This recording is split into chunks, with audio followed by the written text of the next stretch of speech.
திருப்பத்தூர் மாவட்டம் வாணியம்பாடி தொகுதியில் solar planet அமைப்பதற்கு எதிர்ப்பு தெரிவித்து தேர்தல் புறக்கணிப்பில் ஈடுபட்ட கிராம மக்களை தாவேக வேட்பாளர் சையத் புர்ஹானுதீன் நேரில் சந்தித்தார். திருப்பத்தூர் மாவட்டம் மணிமாணிக்குப்பம் ஊராட்சிக்குட்பட்ட பகுதியில் சோலார் பிளானட் அமைப்பதால் விவசாய நிலங்கள், கால்நடைகள் பாதிக்கப்படும் என கூறி அப்பகுதி மக்கள் கடந்த 3 மாதங்களாக போராட்டத்தில் ஈடுபட்டனர். இதுகுறித்து அதிகாரிகள் நடவடிக்கை எடுக்காததால் தேர்தலை புறக்கணிப்பதாகவும் அறிவித்தனர். இதனைத் தொடர்ந்து நேரடியாக சென்ற சையத் புர்ஹானுதீன் தான் எம்எல்ஏவாக தேர்ந்தெடுக்கப்பட்டால் விவசாயிகளை பாதிக்கும் சோலார் திட்டத்தை நிறுத்த நடவடிக்கை எடுப்பேன் என வாக்குறுதி அளித்தார். அதற்கு கிராம மக்கள் வரவேற்பு அளித்தும் தங்கள் கோரிக்கைகளை நிறைவேற்ற வேண்டும் என கேட்டுக்கொண்டனர்.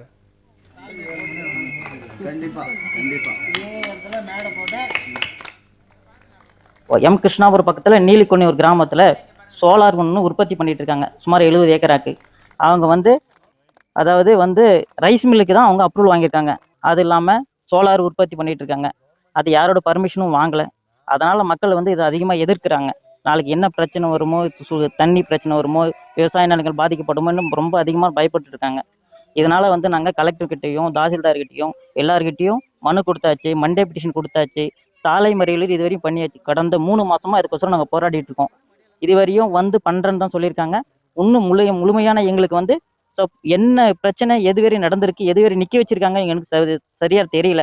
எங்களுக்கு உறுதுணையா நிற்கிறது ஒரே ஒரு ஆள் மட்டும்தான். தமிழக விவசாய சங்க தலைவர் வடிவேல் அண்ணன் தான் எங்களுக்கு வழி நடத்திட்டு இருக்காரு. இதுவரையும் எங்களை யாரும் சந்திக்க கிடையாது.